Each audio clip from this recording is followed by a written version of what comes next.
नमस्कार दोस्तों, स्वागत है आपका आज के मुख्य समाचारों की वीडियो में। जी हां दोस्तों, यहां पर आपको देखने को मिलेगी सुबह से लेकर शाम तक की सारी के सारी बड़ी खबरें, मुख्य समाचार, ब्रेकिंग न्यूज अपडेट के रूप में। तो दोस्तों आपसे रिक्वेस्ट है इस वीडियो को ज़्यादा से ज़्यादा लाइक और शेयर करें। तो दोस्तों जानते हैं पहली बड़ी खबर। मोदी सरकार का बड़ा ऐलान, 30 लाख कर्मचारियों को मिलेगा दिवाली का गिफ्ट। जी हां दोस्तों, मोदी सरकार ने नॉन गेजेटेड कर्मचारियों को दिवाली का तोहफा दिया है। 30 लाख कर्मचारियों को 3737 करोड़ का बोनस मिलेगा। मोदी कैबिनेट की बैठक में इस पर मोहर लग गई है। इन कर्मचारियों को बोनस डायरेक्ट बेनिफिट ट्रांसफर यानी कि डीबीटी के जरिए तुरंत दिया जाएगा। केंद्रीय मंत्री प्रकाश जावड़ेकर ने कैबिनेट के निर्णय की जानकारी देते हुए कहा है कि दशहरा या दुर्गा पूजा से पहले ही 30 लाख केंद्रीय कर्मचारियों के खाते में 3737 करोड़ रुपए के बोनस का भुगतान किया जाएगा। केंद्रीय मंत्री प्रकाश जावड़ेकर ने बताया है कि वित्त वर्ष 2019-20 के लिए प्रोडक्टिविटी से जुड़े बोनस और नॉन प्रोडक्टिविटी लिंक्ड बोनस को केंद्र ने मंजूरी दे दी है। इससे राजकोषीय खजाने पर 3737 करोड़ रुपए का अतिरिक्त बोझ पड़ेगा। इन 30 लाख कर्मचारियों के खाते में केंद्र सरकार दशहरा या दुर्गा पूजा से पहले ही बोनस का भुगतान कर देगी। इसके बाद दोस्तों जानते हैं अगली खबर। बिहार में कांग्रेस ने जारी किया घोषणा पत्र, 10 लाख नौकरी और कर्ज माफी समेत किए 15 वादे। जी हां दोस्तों, बिहार विधानसभा चुनाव को लेकर कांग्रेस ने अपना घोषणा पत्र जारी कर दिया है। अपने घोषणा पत्र में कांग्रेस ने किसानों को आधी दर पर बिजली देने के अलावा कर्ज माफ करने का भी वादा किया है। कांग्रेस ने अपने घोषणा पत्र में 15 योजनाओं का जिक्र किया है जो सत्ता में आने पर पूरा करेगी। कांग्रेस नेता राज बब्बर, रणदीप सुरजेवाला, शक्ति सिंह गोहिल, तारिक अनवर, अजय कपूर, निखिल कुमार और शुभकांत सहाय ने संयुक्त रूप से घोषणा पत्र जारी किया। पार्टी ने घोषणा पत्र को बदलाव पत्र नाम दिया है। बिहार कांग्रेस प्रभारी शक्ति सिंह गोहिल ने कहा है कि इस बदलाव पत्र में जनता के मुद्दों को शामिल किया गया है। हमने इसमें वही बातें रखी हैं जिसे पूरा कर सकें। हमने ऐसी बातों को शामिल नहीं किया जिससे लोग चुनाव के बाद जुमला बता दें। कांग्रेस प्रवक्ता रणदीप सुरजेवाला ने कहा है कि हम सत्ता में आने के बाद प्रवासी मजदूरों के लिए सरकारी डॉक्टर की सुविधा उपलब्ध कराएंगे, राजीव गांधी कृषि न्याय योजना लागू करेंगे, राजेंद्र प्रसाद वृद्धा सम्मान पेंशन योजना लागू करेंगे और बेटियों को मुफ्त में शिक्षा देंगे। उन्होंने आगे कहा कि SC/ST के बच्चों को बाहर पढ़ने के लिए 80% राशि सरकार देगी और SC/ST की बच्ची की शादी के लिए 21,000 रुपए नगद दिए जाएंगे। इसके बाद दोस्तों जानते हैं अगली खबर। दिवाली पर सरकार देगी आम आदमी को बड़ा तोहफा, चुनिंदा लोन पर ब्याज माफ करने के लिए तैयारी। जी हां दोस्तों, प्रधानमंत्री नरेंद्र मोदी की अध्यक्षता में हुई कैबिनेट बैठक और इकोनॉमिक अफेयर्स की बैठक में बड़ा फैसला हुआ है। सूत्रों से मिली जानकारी के मुताबिक चुनिंदा लोन पर ब्याज माफी को लेकर सहमति बन गई है।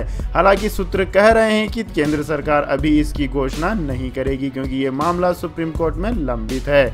आपको बता दें कि लोन मोरेटोरियम के जरिए आप अपनी EMI कुछ समय के लिए रोक सकते हैं। इस महामारी के दौरान जब बड़ी संख्या में लोग आर्थिक संकट से जूझ रहे थे तो रिजर्व बैंक की तरफ से लोन मोरेटोरियम की पेशकश की गई थी। लोगों ने मार्च से अगस्त तक मोरेटोरियम योजना यानी किस्त टालने के लिए मिली छूट का लाभ लिया था, लेकिन उनकी शिकायत थी कि बैंक बकाया राशि पर अतिरिक्त ब्याज यानी ब्याज के ऊपर ब्याज लगा रहे हैं। इसके बाद यह मामला सुप्रीम कोर्ट में पहुंचा है। सूत्रों के मुताबिक केंद्रीय कमेटी की बैठक में ब्याज माफी को मंजूरी मिल गई है, लेकिन बैठक में चुनिंदा लोन पर ही ब्याज माफी को मंजूरी मिली है। इसका फायदा 2 करोड़ रुपए तक के लोन लेने वालों को होगा। इसके बाद दोस्तों जानते हैं अगली खबर। बीजेपी सांसद का बड़ा बयान, बंगाल में दिसंबर तक लग जाएगा राष्ट्रपति शासन। जी हां दोस्तों, पश्चिम बंगाल भाजपा युवा मोर्चा के प्रमुख और सांसद सौमित्री खान ने दावा किया है कि तृणमूल कांग्रेस के शासन में राज्य की कानून एवं व्यवस्था ढह गई है और राज्य में दिसंबर तक राष्ट्रपति शासन लग जाएगा। खान ने राज्य में भाजपा कार्यकर्ताओं की हत्या को लेकर ममता बनर्जी सरकार को चेतावनी भी दी है। तृणमूल कांग्रेस ने पलटवार करते हुए दावा किया है कि भाजपा शासित उत्तर प्रदेश और गुजरात में कानून का प्रशासन अस्तित्व में ही नहीं है और पार्टी नेताओं को इन राज्यों में ध्यान देना चाहिए। बांकुरा जिले में मंगलवार रात पार्टी के एक कार्यक्रम को संबोधित करते हुए खान ने कहा कि राज्य में कानून एवं व्यवस्था की स्थिति पूरी तरह से ढह गई है। भाजपा कार्यकर्ताओं की हत्या रोज का मामला हो गया है। मैं आप सभी को आश्वस्त करना चाहता हूं कि इस साल दिसंबर तक राज्य में राष्ट्रपति शासन लग जाएगा। सौमित्रो खान के भाषण का वीडियो सोशल मीडिया पर वायरल हो गया है। खान की टिप्पणी से पहले भाजपा के राष्ट्रीय महासचिव कैलाश विजयवर्गीय और केंद्रीय मंत्री बाबुल सुप्रियो ने भी पश्चिम बंगाल में राष्ट्रपति शासन लगाने की मांग की थी। इसके बाद दोस्तों जानते हैं अगली बड़ी खबर। लेकिन दोस्तों अगली खबर जानने से पहले आप लोगों से गुजारिश है कि इस वीडियो में दिखाई गई खबरें अगर आपको पसंद आई हो तो इस वीडियो को लाइक करें, कमेंट करें और हमारे चैनल को सब्सक्राइब करें। साथ ही दोस्तों इस वीडियो के अंत में हम आपसे एक सवाल पूछेंगे जिसका जवाब देकर आप बन सकते हैं नॉलेज सम्राट। तो दोस्तों इस वीडियो को अंत तक जरूर देखें। तो दोस्तों जानते हैं अगली खबर। महाराष्ट्र और पंजाब के बाद बंगाल में बीजेपी को झटका, बिमल गुरंग एनडीए से हुए अलग। जी हां दोस्तों, महाराष्ट्र में दिग्गज नेता एकनाथ खड़गे के पार्टी छोड़ने के बाद पश्चिम बंगाल में बीजेपी को बड़ा झटका लगा है।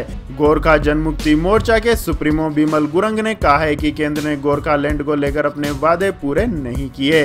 ममता बनर्जी ने अपने सभी वादे पूरे किए हैं, इसलिए मैं एनडीए से अलग हो रहा हूं। 2021 के विधानसभा चुनाव में हम तृणमूल कांग्रेस के साथ गठबंधन कर बीजेपी को जवाब देंगे।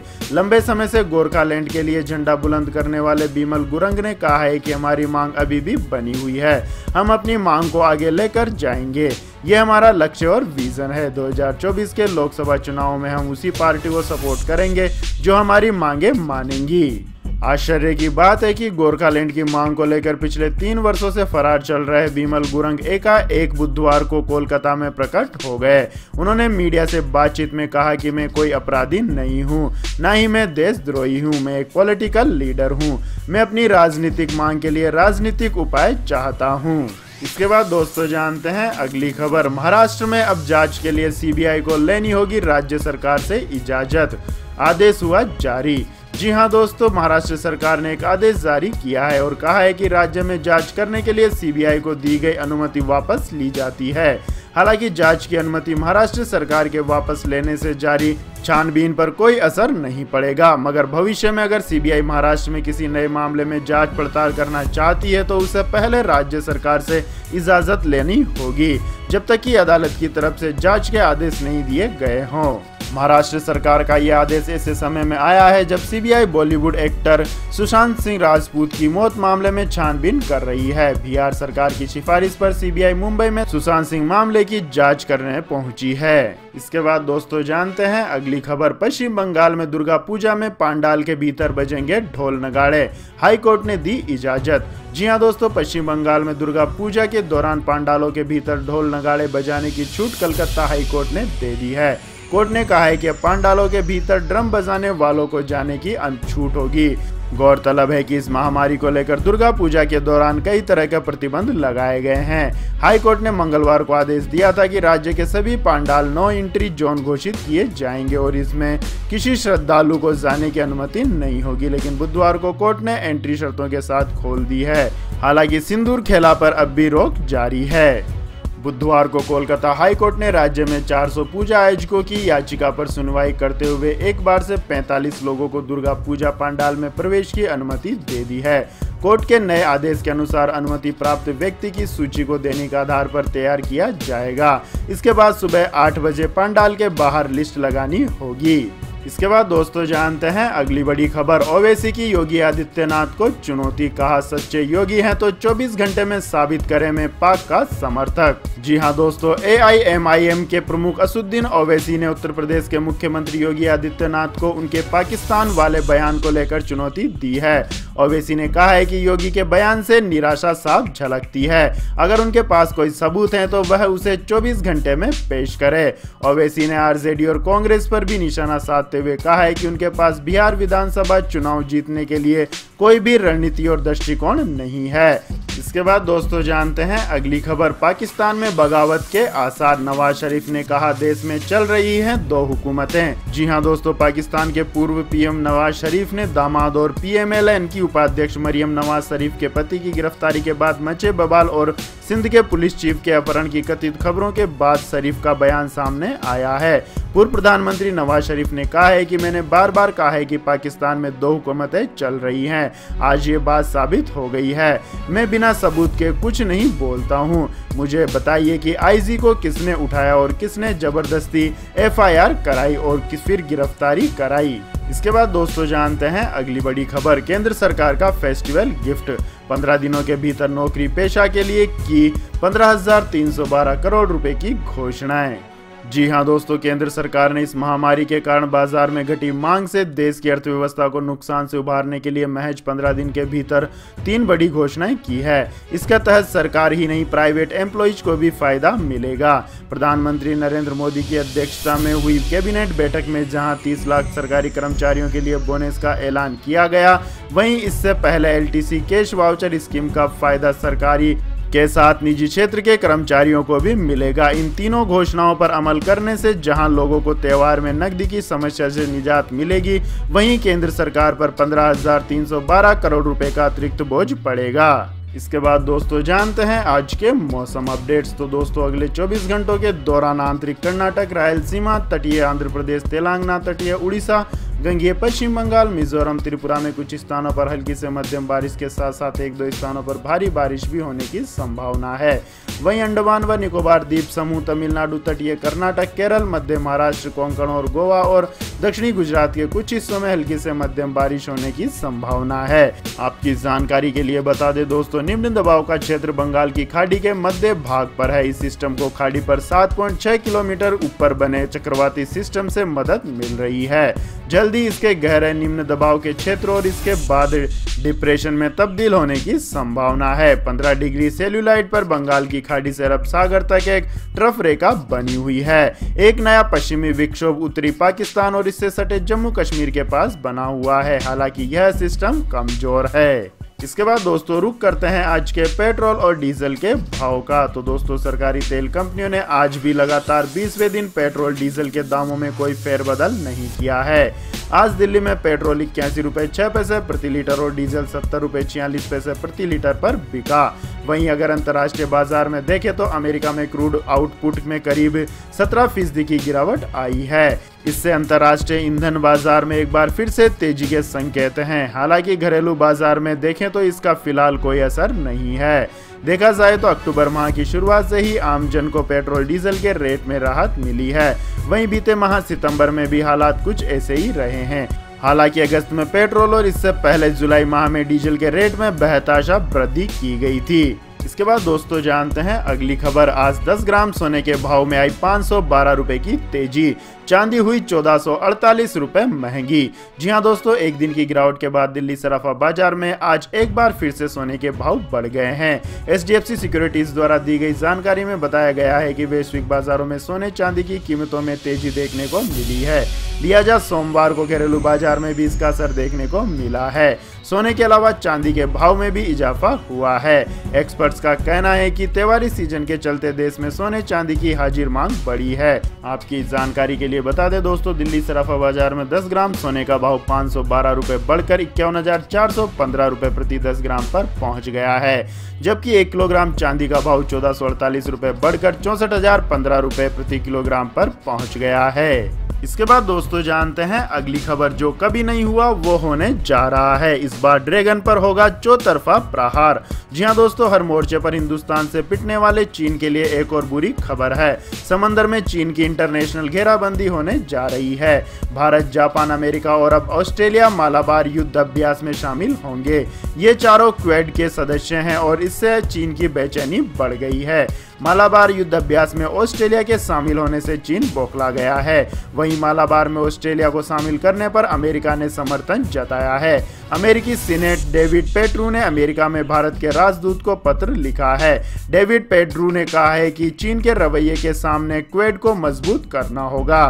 चीन इस महामारी के बीच सैन्य विस्तार कर रहा है। ऐसे में साल के अंत में होने जा रहा भारत, अमेरिका, जापान और ऑस्ट्रेलिया का नौसेना अभ्यास बेहद अहम है। यह पहली बार होगा जब क्वाड के सभी सदस्य सैन्य अभ्यास में शामिल होंगे।